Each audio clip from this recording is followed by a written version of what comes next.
नमस्कार, Byju's government exam prep में आपका स्वागत है। आज की तारीख है 1 अप्रैल 2021 और आज हम चर्चा करने जा रहे हैं द हिंदू अखबार में आए हुए प्रमुख आलेखों और एडिटोरियल्स की, जिसके तहत हम प्रारंभिक परीक्षा और मुख्य परीक्षा दोनों से संबंधित कुछ महत्वपूर्ण अभ्यास प्रश्नों की भी चर्चा करेंगे। तो चलिए शुरू करते हैं। सबसे पहले हम उन विषयों को देख लेते हैं जिसकी आज के सत्र में हम चर्चा करने जा रहे हैं। आज के सत्र में हम सबसे पहले उन प्रारंभिक परीक्षा अभ्यास प्रश्नों के उत्तर को आपको देंगे जो हमने कल अभ्यास के लिए आपको दिए थे। उसके बाद फिर हम 15वें वित्त आयोग द्वारा स्थानीय सरकारों के संदर्भ में की गई अनुशंसाओं के संदर्भ में एक महत्वपूर्ण एडिटोरियल की चर्चा करेंगे। फिर हम दिल्ली राष्ट्रीय राजधानी राज्य क्षेत्र शासन संशोधन अधिनियम 2021 के कुछ महत्वपूर्ण प्रावधानों और इससे संबंधित एडिटोरियल को देखेंगे। फिर हम अफगान शांति प्रक्रिया और इसके संदर्भ में भारत के मत को समझने का प्रयास करेंगे एक महत्वपूर्ण एडिटोरियल के माध्यम से।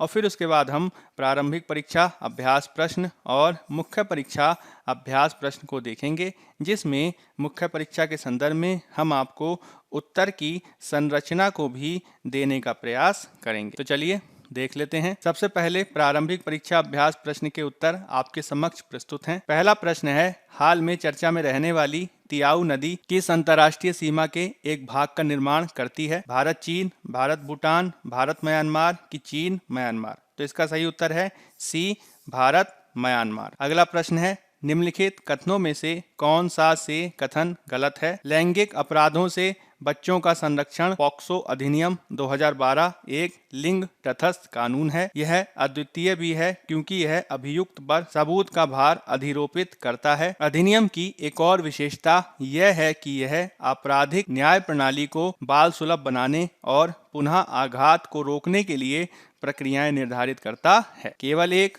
केवल दो, केवल तीन की उपयुक्त में से कोई नहीं। तो ये तीनों के तीनों जो कथन हैं वह सही हैं, और चूंकि प्रश्न में पूछा गया है गलत कथन के बारे में और तीनों ही तीनों कथन सही हैं, इसलिए हमारा उत्तर हो जाएगा डी, उपर्युक्त में से कोई नहीं। अगला प्रश्न है, अगस्त मलाई पर्वत श्रृंखला किन दो राज्यों की सीमा पर स्थित है? कर्नाटक और महाराष्ट्र, तमिलनाडु और केरल, कर्नाटक और तमिलनाडु की कर्नाटक और केरल? तो इसके संदर्भ में उत्तर है तमिलनाडु और केरल, बी हमारा उत्तर होगा। अगला प्रश्न है, अफगानिस्तान से संबंधित हार्ट ऑफ एशिया सम्मेलन को और किस नाम से भी जाना जाता है? इस्तांबुल प्रक्रिया, दोहा संवाद, काबुल प्रक्रिया कि शांग्रीला संवाद? तो इसका सही उत्तर है ए, इस्तांबुल प्रक्रिया। अगला प्रश्न है, तापी गैस पाइपलाइन निम्नलिखित में से किन स्थानों से होकर गुजरती है? हेरात, कंधार, काबुल, क्वेटा, मुल्तान, फजिल्का? 1, 2, 3, 4 और 6, 1, 2, 4, 5 और 6, 3, 4, 5 और 6 की 2, 3, 4, 5 और 6? तो इसका सही उत्तर है 1, 2, 4, 5 और 6, यानी काबुल को छोड़कर बाकी सभी स्थानों से तापी गैस पाइपलाइन गुजरती है, और इस रूप में उत्तर हो जाएगा हमारा बी। अगला प्रश्न है, वैक्लेव हैवेल मानवाधिकार पुरस्कार किसके द्वारा स्थापित किया गया था? संयुक्त राष्ट्र मानवाधिकार परिषद, स्वीडन की सरकार, यूरोपीय परिषद की संसदीय सभा की उपर्युक्त में से कोई भी नहीं? तो इसका सही उत्तर है सी, यूरोपीय परिषद की संसदीय सभा, यानी सी इसका उत्तर होगा। अगला प्रश्न है, निम्नलिखित में से कौन सा से सही है? न्यू डेवलपमेंट बैंक ब्रिक्स देशों द्वारा स्थापित एक बहुपक्षीय विकास बैंक है। इसे 2014 के फोर्टालेजा घोषणा के माध्यम से स्थापित किया गया था। बैंक में चीन और रूस की हिस्सेदारी सबसे ज्यादा है। केवल एक, केवल एक और दो, केवल एक और तीन कि 1, 2 और 3? तो इसके संदर्भ में पहला और दूसरा कथन सही है, और इस आधार पर उत्तर हो जाएगा हमारा बी, केवल 1 और 2। अगला प्रश्न है, निम्नलिखित में से कौन सी एक कृत्रिम झील है? कोडाई कनाल तमिलनाडु, कोलेरू आंध्र प्रदेश, नैनीताल उत्तराखंड की रेणुका हिमाचल प्रदेश? तो इसका उत्तर है ए, कोडाई कनाल। अब हम चर्चा कर लेते हैं पेज नंबर 6 में दिए गए एक महत्वपूर्ण एडिटोरियल की, जिसका संबंध जीएस पेपर 2 में पॉलिटी और गवर्नेंस दोनों से है। मुख्य रूप से यह संदर्भित है 15वें वित्त आयोग द्वारा स्थानीय सरकारों के संदर्भ में की गई अनुशंसाओं से और किस प्रकार से यह की गई अनुशंसाएं संविधान के 73वें और 74वें संविधान संशोधन के माध्यम से स्थानीय सरकारों की व्यवस्था को समर्थन देती हैं। उल्लेखनीय है कि भारत द्वारा 1990 के दशक में भारतीय संविधान के भाग 9 और भाग 9A के माध्यम से ग्रामीण और शहरी क्षेत्रों में पंचायती राज व्यवस्था का निर्माण किया गया और इसके माध्यम से पहली बार ये प्रयास किया गया कि संवैधानिक आधार पर हम एक तृणमूल स्तर पर शासन व्यवस्था का निर्माण कर सकें और इसके माध्यम से वर्तमान में हम लगभग 2.5 लाख स्थानीय सरकारों की व्यवस्था को देखते हैं। साथ ही साथ इसमें लगभग 34 लाख निर्वाचित प्रतिनिधि भी शामिल हैं, जिसमें एक बड़ी संख्या में महिलाओं की उपस्थिति भी देखने को मिलती है। अब इस तृणमूल शासन को संवैधानिक आधार पर गठित वित्त आयोग द्वारा भी समर्थन दिया जाता है और इसी के संदर्भ में हमें 15वें वित्त आयोग की सिफारिशों को समझना महत्वपूर्ण है। अगर हम बात करें 15वें वित्त आयोग की, तो इसके संदर्भ में हमें ये समझना आवश्यक है कि वित्त आयोग एक संवैधानिक निकाय है जो केंद्र और राज्यों के बीच और राज्यों के मध्य संवैधानिक व्यवस्था और वर्तमान आवश्यकताओं के अनुरूप कर से प्राप्त आय के वितरण के लिए विधि और सूत्र निर्धारण करता है। भारतीय संविधान के अनुच्छेद 280 के तहत भारत के राष्ट्रपति के लिए प्रत्येक 5 वर्ष या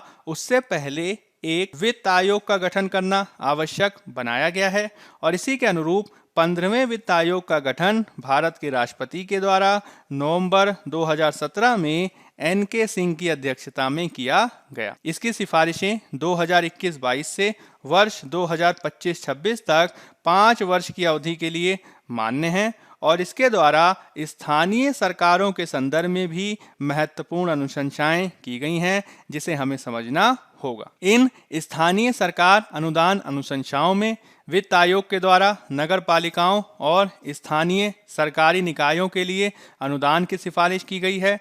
साथ ही साथ नए शहरों के इनक्यूबेशन के लिए प्रदर्शन आधारित अनुदान की भी सिफारिश की गई है।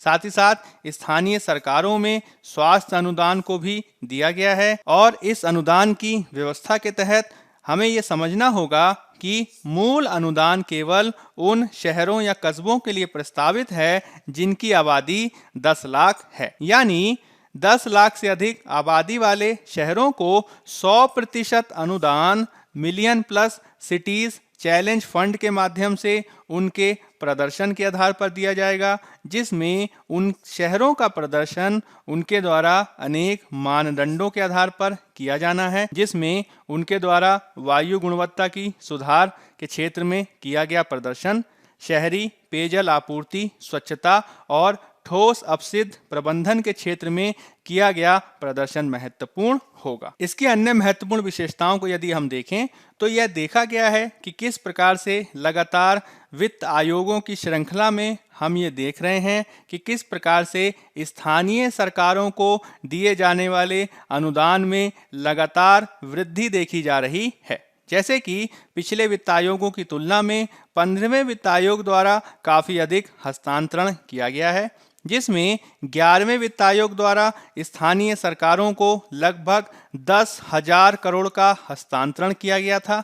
इसकी तुलना में 15वें वित्त आयोग द्वारा लगभग 4,36,361 करोड़ का हस्तांतरण किया गया है, जो पिछले वित्त आयोग यानी 14वें वित्त आयोग की तुलना में 52% वृद्धि को दर्शाता है। इसी हस्तांतरण के तहत प्राथमिक स्वास्थ्य क्षेत्र में सुधार के लिए भी 70,051 करोड़ को भी स्वीकृत किया गया है और कुल हस्तांतरण में इसकी अगर हिस्सेदारी को देखें तो यह 4.19% हिस्सेदारी को दिखाता है। यानी हस्तांतरण के दृष्टिकोण से हम ये मान सकते हैं कि किस प्रकार से केंद्र सरकार राज्य सरकारों के साथ ही स्थानीय आधार पर निर्मित सरकारों को भी अब संवैधानिक आधार पर वित्त का हस्तांतरण किया जाने लगा है, जो इनके महत्व को दर्शाता है। वित्त आयोग द्वारा महत्वपूर्ण रूप से पंचायती राज व्यवस्था में पेयजल आपूर्ति को बेहतर बनाने के लिए स्वच्छता और अन्य राष्ट्रीय प्राथमिकताओं का भी ध्यान रखा गया है, जिससे आगे चलकर सहकारी संघवाद की भावना को प्रोत्साहन मिलेगा। यानी एक संयुक्त लक्ष्य की प्राप्ति के लिए केंद्र, राज्य और स्थानीय सरकारें तीनों ही मिलकर प्रयास करेंगी ताकि भारत में एक लोक कल्याणकारी राज्य की स्थापना के लिए बेहतर प्रयास किया जा सके। हालांकि वित्त आयोग द्वारा किए जाने वाले इन प्रयासों के बावजूद इसमें कुछ ऐसी सीमाएं भी हैं जिसे हमें दूर करने के लिए कार्य करना होगा। जैसे कि दिए गए अनुदान में जब हम बात करते हैं प्रदर्शन आधारित अनुदान की, तो यह मात्र 8,000 करोड़ ही है और महत्वपूर्ण रूप से इसका संबंध नए शहरों के विकास से ही है। यानी जो ग्रामीण स्तर पर पंचायती राज संस्थाएं स्थापित हैं वह भी अच्छा प्रदर्शन करें और उनके अच्छे प्रदर्शन को बढ़ावा देने के आधार पर उनको प्रदर्शन आधारित अनुदान दिया जा सके, इसके संदर्भ में कोई व्यवस्था नहीं की गई है जो पंचायती राज व्यवस्थाओं को बेहतर कार्य करने के लिए प्रोत्साहित नहीं करता है। वर्तमान संदर्भ में यह देखा जा रहा है कि शहरी क्षेत्रों के समान ही ग्रामीण क्षेत्रों में भी पेयजल आपूर्ति के साथ ठोस कचरा प्रबंधन के क्षेत्र में भी कार्य करने की आवश्यकता है और नगर पालिकाओं के साथ ही ग्राम पंचायतों में भी इसको बढ़ावा दिए जाने के संदर्भ में प्रदर्शन आधारित अनुदान को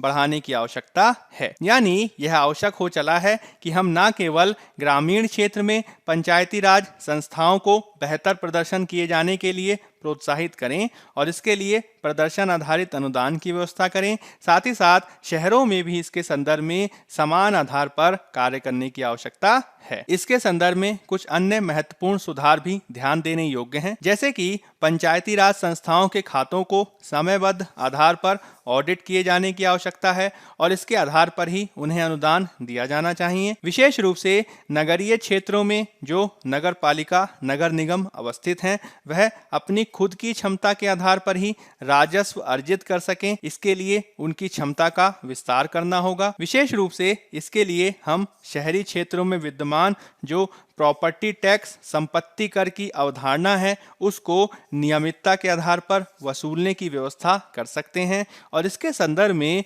वित्त आयोग द्वारा भी प्रयास किया जाना चाहिए। पंचायतों के साथ ही नगर पालिकाओं के खातों को भी समयबद्ध आधार पर प्रकाशित किया जाना चाहिए ताकि उनका बेहतर मूल्यांकन किया जा सके और इस मूल्यांकन के आधार पर ही आगे उनके लिए अनुदान की सिफारिश की जा सके। साथ ही साथ हमें यह भी देखना होगा कि किस प्रकार से संवैधानिक व्यवस्था के तहत पंचायती राज संस्थाओं, नगर निगमों को और ज़्यादा शक्तिशाली बनाए जाने के दृष्टिकोण से 11वीं और 12वीं अनुसूची में उनको विषयों को शामिल किया गया है, जिसमें राज्य सरकारों से अपेक्षा की जाती है कि स्थानीय सरकारों को बेहतर ढंग से सशक्तिकृत किए जाने के लिए 11वीं और 12वीं अनुसूची में दिए गए विषयों के अनुसार उनको शक्तियों का हस्तांतरण किया जाना चाहिए।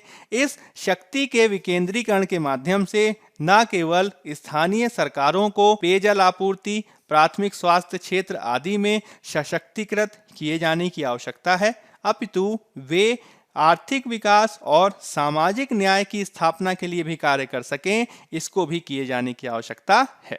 और यदि हम ऐसा कर पाएंगे तभी हम वास्तविक आधार पर, तृणमूल आधार पर शासन की स्थापना कर सकते हैं। साथ ही साथ पंचायती राज व्यवस्था में भी हमें समानता के सिद्धांत पर शक्ति वितरण को किए जाने की आवश्यकता है और यह बेहद आवश्यक है कि केंद्र और राज्य दोनों ही पंचायतों को, नगर पालिका, नगर निगमों को व्यापक रूप से सशक्त करें और इसके लिए उनको वैधानिक रूप से शक्तियों का हस्तांतरण करना होगा और इसके लिए भी आगे वित्त आयोग को प्रयास किए जाने की आवश्यकता है। तभी हम वास्तविक रूप में गांधी जी के ग्रामीण स्वराज की अवधारणा को वास्तविकता में लागू कर पाएंगे। अब हम अगले एडिटोरियल को देख लेते हैं जो पेज नंबर 6 से लिया गया है और इसका संबंध जीएस पेपर 2 में पॉलिटी से है। मुख्य रूप से यह संदर्भित है हाल ही में राष्ट्रपति द्वारा दिल्ली राष्ट्रीय राजधानी क्षेत्र शासन संशोधन विधेयक 2021 को स्वीकृति दिए जाने से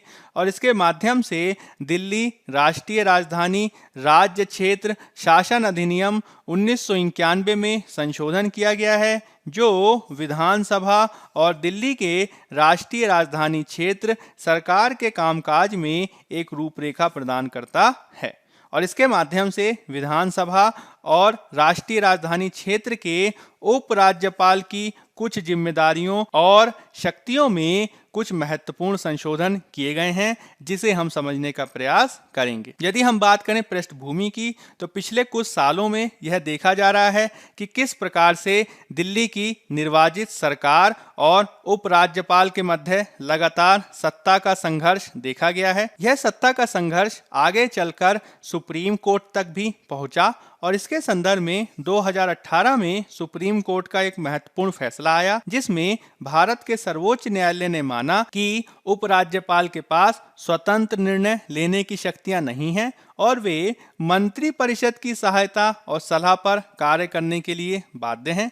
हालांकि न्यायालय ने यह भी माना कि मंत्री परिषद के सभी निर्णयों को उपराज्यपाल यानी एलजी को सूचित किया जाना चाहिए, लेकिन इसका ये आशय भी नहीं है कि यह उनकी सहमति की आवश्यकता को दर्शाता है। यानी महत्वपूर्ण रूप से सर्वोच्च न्यायालय उपराज्यपाल की शक्तियों और मंत्री परिषद की शक्तियों के मध्य एक संतुलन बनाने की आवश्यकता पर बल दे रहा है। अब इसी शक्ति संतुलन की अवधारणा में महत्वपूर्ण परिवर्तन लाया गया है 2021 के इस विधेयक के माध्यम से, जिसके महत्वपूर्ण प्रावधानों को हम देखने जा रहे हैं। 2021 के इस संशोधन विधेयक के द्वारा विधानसभा द्वारा बनाए गए किसी भी कानून में जो सरकार शब्द का तात्पर्य है उसको स्पष्ट किया गया है और इस बात को अब स्पष्ट कर दिया गया है कि कानून में निर्दिष्ट सरकार शब्द से तात्पर्य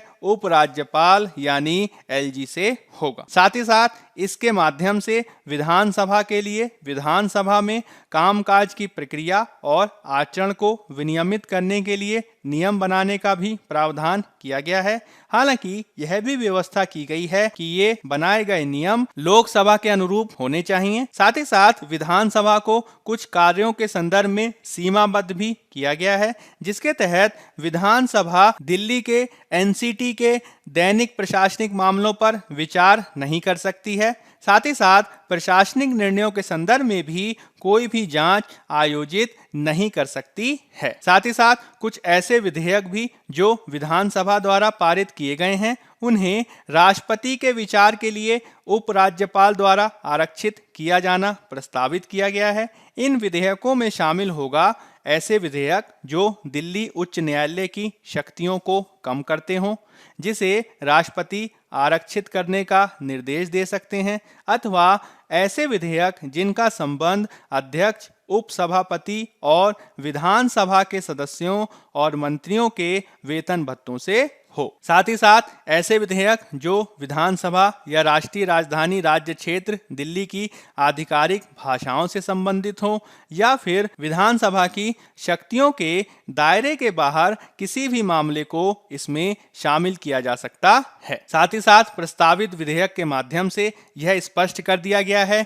कि सरकार द्वारा किए गए समस्त कार्यकारी कामकाज आवश्यक रूप से उपराज्यपाल के नाम पर होने चाहिए और उपराज्यपाल द्वारा निर्दिष्ट मामलों के संदर्भ में मंत्री या मंत्री परिषद के निर्णयों पर कोई कार्यकारी कार्य करने से पहले उनकी राय ली जानी चाहिए। यानी स्पष्ट रूप से आप कह सकते हैं कि अब दिल्ली मंत्री परिषद की तुलना में उपराज्यपाल की शक्तियों को ज्यादा महत्वपूर्ण बनाया गया है और जब बात करते हैं दिल्ली सरकार की तो इसमें उपराज्यपाल की भूमिका अब केंद्रीय बना दी गई है। अब हम 1991 के दिल्ली राष्ट्रीय राजधानी राज्य क्षेत्र शासन अधिनियम को देख लेते हैं, जिसे अंग्रेजी में कहा जाता है government of national capital territory of Delhi act 1991। इसके संदर्भ में 1991 का 69वां संवैधानिक संशोधन अधिनियम महत्वपूर्ण है, जिसके द्वारा दिल्ली के शासन के लिए 2 नए अनुच्छेद अनुच्छेद 239 ए और अनुच्छेद 239 ए शामिल किए गए। इसके तहत अनुच्छेद 239 ए के प्रावधानों के तहत दिल्ली केंद्र शासित प्रदेश को राष्ट्रीय राजधानी राज्य क्षेत्र कहा गया और अनुच्छेद 239 जिसका संबंध केंद्र शासित प्रदेश के प्रशासन से था, इसके तहत नियुक्त प्रशासक को उपराज्यपाल के रूप में नामित किया गया। यानी अब से केंद्र शासित प्रदेश दिल्ली को राष्ट्रीय राजधानी राज्य क्षेत्र कहा जाने लगा और उसके प्रशासक को उपराज्यपाल के रूप में नामित किया गया। इसके संदर्भ में एक विधानसभा का भी प्रावधान किया गया जिसके सदस्यों को प्रत्यक्ष चुनाव द्वारा निर्वाचित किया जाएगा। साथ ही साथ संसद द्वारा बनाए गए कानून के द्वारा विधानसभा के कामकाज को भी विनियमित किए जाने की बात कही गई। इस विधानसभा के पास राज्य सूची की प्रविष्टि 1 यानी लोक व्यवस्था, प्रविष्टि 2 यानी पुलिस, प्रविष्टि 18 यानी भूमि को छोड़कर राज्य सूची और संवर्ती सूची के किसी भी विषय पर पूरे राष्ट्रीय राजधानी राज्य क्षेत्र या इसके किसी भी भाग के लिए कानून बनाने का अधिकार भी दिया गया। हालांकि यह व्यवस्था भी की गई कि यदि टकराव की स्थिति उपजती है तो इसमें राज्य के कानून के ऊपर संसद द्वारा पारित कानून को अधिमान्यता दी जाएगी। सरकार की व्यवस्था के तहत एक मुख्यमंत्री की अध्यक्षता में मंत्रिपरिषद का प्रावधान किया गया जिसमें विधानसभा के कुल सदस्यों के 10% से अधिक सदस्य नहीं होंगे, जो कि उपराज्यपाल को अपना कार्य करने के लिए सहायता और सलाह देंगे। उपराज्यपाल और उनके मंत्रियों के बीच किसी भी मामले पर मतभेद होने की स्थिति में उपराज्यपाल इसे निर्णय के लिए राष्ट्रपति को भेजेंगे।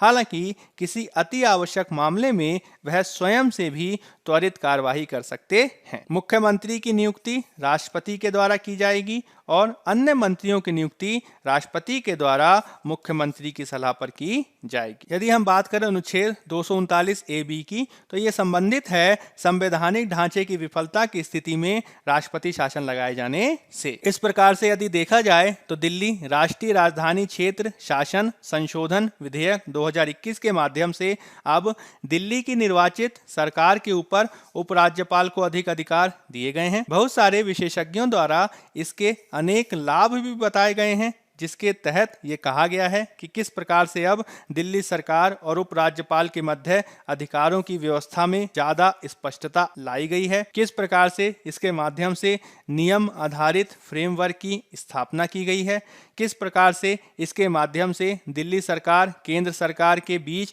सहयोगात्मक संघवाद को बढ़ावा दिया गया है और किस प्रकार से अब आदेशों की श्रृंखला में एक स्पष्टता को भी स्पष्ट रूप से बढ़ावा दे दिया गया है। विशेष रूप से दिल्ली के क्षेत्र में केंद्र और राज्य सरकार की अधिकारिता को अब स्पष्ट करने का प्रयास किया गया है। हमें यह भी समझना होगा कि अन्य केंद्र शासित प्रदेशों के विपरीत जो दिल्ली क्षेत्र है वह अनेक दृष्टिकोणों से महत्वपूर्ण है। एक ओर तो यह राष्ट्रीय राजधानी है, राष्ट्र का प्रतीक है, राष्ट्र की संप्रभुता को दर्शाता है। वहीं दूसरी ओर यहाँ पे केंद्र की विधायिका और केंद्र सरकार भी स्थापित है। साथ ही साथ यहाँ पे न्यायपालिका की अवस्थिति के साथ ही कूटनीतिक मिशनों आदि की भी स्थापना की गई है और इसमें अन्य राष्ट्रीय महत्व के संस्थान भी उपस्थित हैं। यही कारण है कि इस पूरे क्षेत्र में बेहतर कार्यप्रणाली को स्थापित किए जाने की आवश्यकता लंबे समय से महसूस की जा रही थी, जिसके लिए अब इस विधेयक के माध्यम से कार्य किया जा रहा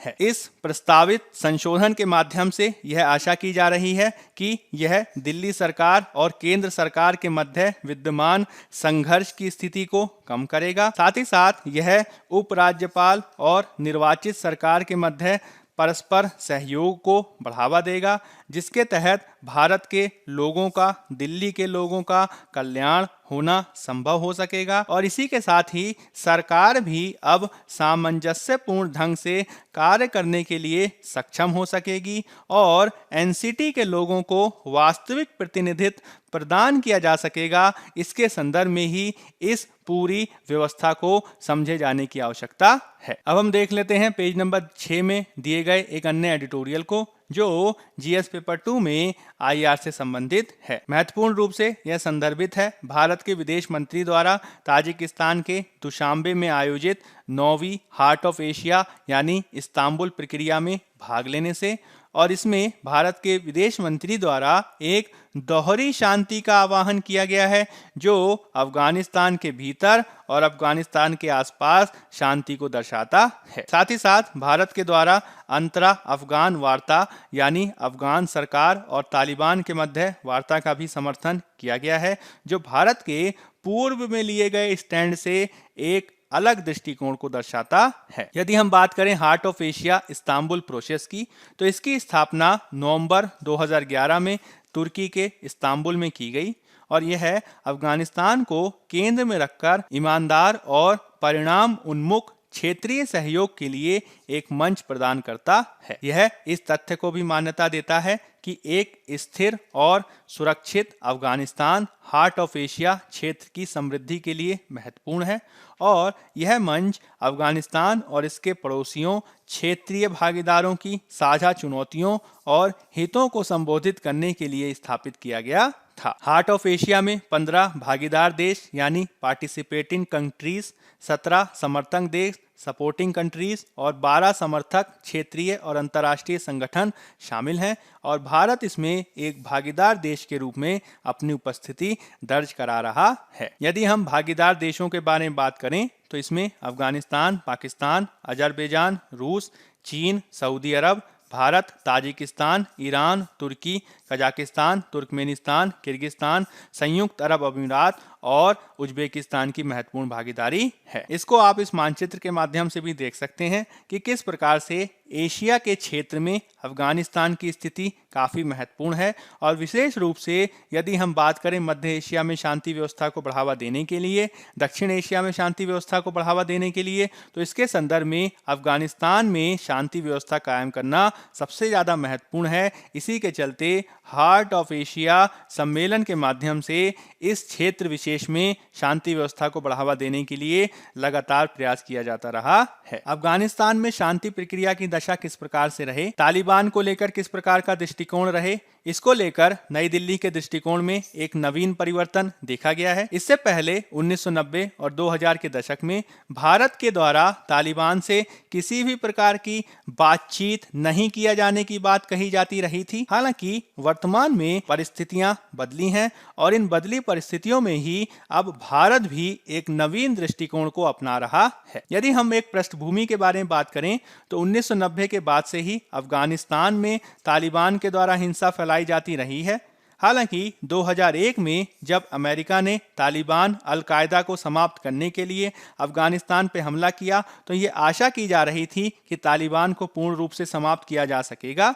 हालांकि 20 वर्ष होने के बावजूद तालिबान पूर्ण रूप से समाप्त नहीं हो सका है, जिसके चलते अब तालिबान को लेकर लोगों की सोच में बदलाव आने लगा है। लगातार अफगानिस्तान में शांति बनाए रखने के लिए अब विभिन्न देशों द्वारा प्रयास किए जाते रहे हैं, जिसमें 2018 में रूस के द्वारा अफगानिस्तान की सरकार और तालिबान के बीच वार्ता को आगे बढ़ाने के लिए कार्य किया गया और सितंबर 2020 में दोहा में एक अंतरा अफगान वार्ता प्रारंभ हुई ताकि अफगानिस्तान की सरकार और तालिबान के मध्य वार्ता और आगे बढ़े और भारत ने भी अपनी इसमें उपस्थिति दर्ज कराई थी। अगर अफगान शांति प्रक्रिया के संदर्भ में हम भारत के रुख की बात करें तो भारत का मानना है कि किसी भी शांति प्रक्रिया को अफगानिस्तान के नेतृत्व वाली, अफगानिस्तान के स्वामित्व वाली और अफगानिस्तान के नियंत्रित वाली प्रक्रिया होना चाहिए, जिसे आप LOC से भी समझ सकते हैं,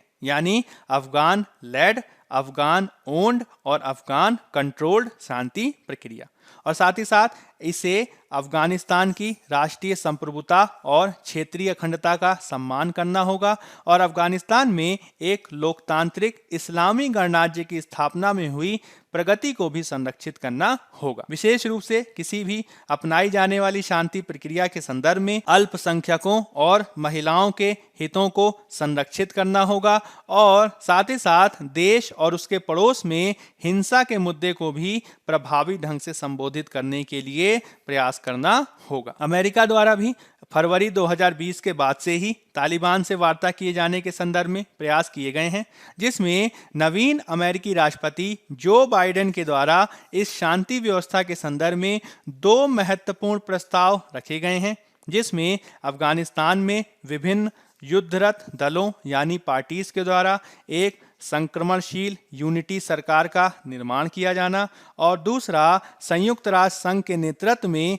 एक बहुपक्षीय सम्मेलन का आयोजन करना, जिसमें भारत, चीन, ईरान, पाकिस्तान, रूस और अमेरिका की भागीदारी प्रस्तावित की गई है। भारत भी संयुक्त राष्ट्र के नेतृत्व वाली इस प्रक्रिया का समर्थन कर रहा है और इसी के अनुसार अब भारत के दृष्टिकोण में भी परिवर्तन देखा गया है। भारत के दृष्टिकोण में ये जो परिवर्तन है वह अफगानिस्तान की वास्तविकता के अनुरूप है, जिसमें देखा जा रहा है कि किस प्रकार से 2 दशक से अधिक बीत जाने के बावजूद तालिबान का अभी भी देश के अधिकांश ग्रामीण क्षेत्रों पर नियंत्रण बना हुआ है। अमेरिका भी अपने साधनों के बावजूद इसे स्वीकार करने पर विवश है और वह भी अब तालिबान से शांति वार्ता कर रहा है। इसके संदर्भ में हमें यह भी समझना होगा कि किस प्रकार से फरवरी 2020 में जो तालिबान और अमेरिका के मध्य समझौता किया गया, उसके द्वारा 1 मई तिथि निर्धारित की गई है अमेरिकी सेनाओं द्वारा अफगानिस्तान छोड़ने की कट ऑफ तिथि के रूप में। और इसी पृष्ठभूमि में विभिन्न प्रकार के देश, चाहे वो चीन हो, रूस हो, यूरोपियन पावर्स हों, वह सभी जो हैं अफगानिस्तान में शांति को बढ़ावा देने के लिए अब तालिबान से वार्ता करने पर विवश हो गई हैं। यही कारण है कि अब भारत भी इसके संदर्भ में एक अधिक लोचशील और रणनीतिक वास्तविकता को अपनाकर कार्य कर रहा है। हमें यह भी समझना होगा कि किस प्रकार से अफगानिस्तान भारत के लिए मध्य एशिया में पहुंच बनाने के साथ ही आतंकवाद पर नियंत्रण और साथ ही साथ अफगानिस्तान का विकास करने के दृष्टिकोण से भी अफगानिस्तान के संसाधनों का महत्वपूर्ण ढंग से उपयोग करने के संदर्भ में ही किस प्रकार से महत्वपूर्ण है।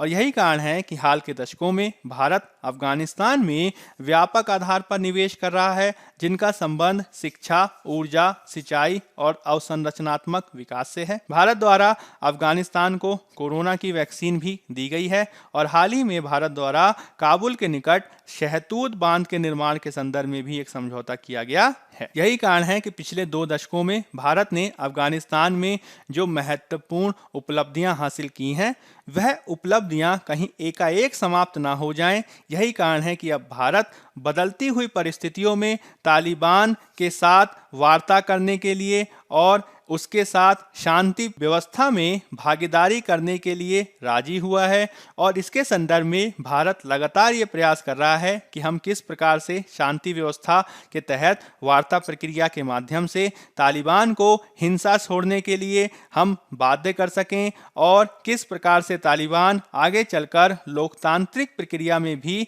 सकारात्मक भागीदारी निभा सके। और इसी के लिए भारत अमेरिका और रूस जैसे देशों के साथ मिलकर कार्य कर रहा है ताकि एक ऐसी दोहरी शांति की स्थापना की जा सके जो न केवल अफगानिस्तान के भीतर व्याप्त हो अपितु क्षेत्रीय आधार पर भी व्याप्त हो, ताकि भारत भी आतंकवाद के निवारण के साथ ही तालिबान के खतरे से भी महत्वपूर्ण रूप से दीर्घकालिक आधार पर अपना बचाव कर सके। अब हम देख लेते हैं कुछ प्रारंभिक परीक्षा अभ्यास प्रश्नों को।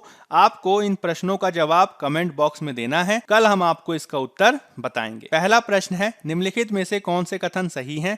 मोस्ट फेवर्ड नेशन टैग के लिए एक देश को सभी अन्य विश्व व्यापार संगठन के सदस्य देशों को एक व्यापार समझौते में एक राष्ट्र को दी गई रियायतें, विशेषाधिकार या प्रतिरक्षा प्रदान करने की आवश्यकता होती है। यद्यपि इसका नाम दूसरे राष्ट्र के प्रति पक्षपात को दर्शाता है, यह सभी देशों के प्रति समान व्यवहार को दर्शाता है। इसमें अपवाद विकासशील देशों, क्षेत्रीय मुक्त व्यापार क्षेत्रों और सीमा शुल्क यूनियनों के अधिमान्य उपचार के लिए अनुमति देते हैं। भारत और पाकिस्तान ने हाल ही में अपने द्विपक्षीय संबंधों में तनावों के चलते एक दूसरे को दिए गए MFN टैग को वापस ले लिया है। विकल्प है केवल 1 और 3, केवल 1, 2 और 3, केवल 1, 2 और 4 की 2, 3 और 4। दूसरा प्रश्न है, मौद्रिक नीति फ्रेमवर्क के तहत मौद्रिक नीति समिति के लिए निर्धारित मुद्रास्फीति लक्ष्य क्या है? 5.5%, 4%, सहिष्णुता बैंड के साथ ±2%, 2 से 4% के बीच की 7% से कम। अगला प्रश्न है, भारत ने हाल ही में किस हिंद महासागर देश के साथ एक व्यापक आर्थिक सहयोग और भागीदारी समझौते comprehensive economic corporation and partnership agreement पर हस्ताक्षर किए हैं? श्रीलंका, मेडागास्कर, मॉरिशस की सेशेल्स। अगला प्रश्न है, भारत में विदेश व्यापार नीति फॉरेन ट्रेड पॉलिसी को लागू करने के लिए कौन सी संस्था जिम्मेदार है? आर्थिक मामलों का विभाग, भारतीय उद्योग परिसंघ, कॉर्पोरेट कार्य मंत्रालय की विदेश व्यापार महानिदेशालय। अब एक लास्ट ईयर के क्वेश्चन को देख लेते हैं जो यूपीएससी में सन 2019 में पूछा गया था। भारत में कार्बोफ्यूरेन, मैथिल पैराथियोन फोरेट और ट्राईएजोफोस के इस्तेमाल को आशंका से देखा जाता है। ये रसायन किस रूप में इस्तेमाल किए जाते हैं? कृषि में बीड़कनाशी, संसाधित खाद्यों में परिरक्षक, फल पक्वन कारक की प्रसाधन सामग्री में नमी बनाए रखने वाले कारक। अब हम मुख्य परीक्षा से संबंधित कुछ अभ्यास प्रश्न देख लेते हैं।